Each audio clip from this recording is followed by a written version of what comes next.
The gold rally that started earlier this week stalled today but didn't reverse. So recall on January 6th, we got as high as 1962 in gold. And then earlier this week, we got as low as 1817. We stayed above that psychological support of 1800, but still big move that we saw over those several sessions. Now we've seen a reversal back higher, back to 1850. Likewise on today's beige book, some dovish Fed speak.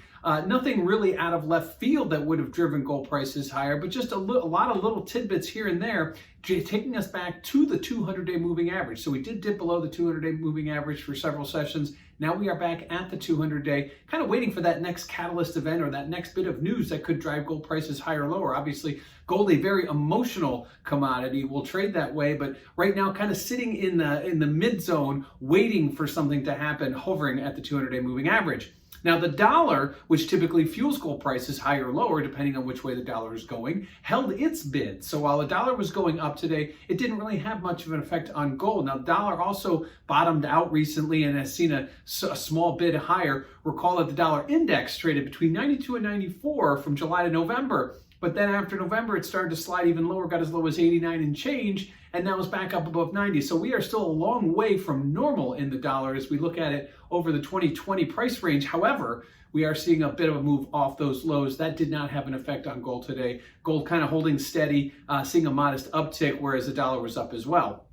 And lastly, looking at positioning, something we kind of keep an eye on. Speculators have been adding to their longs. We've talked about this before.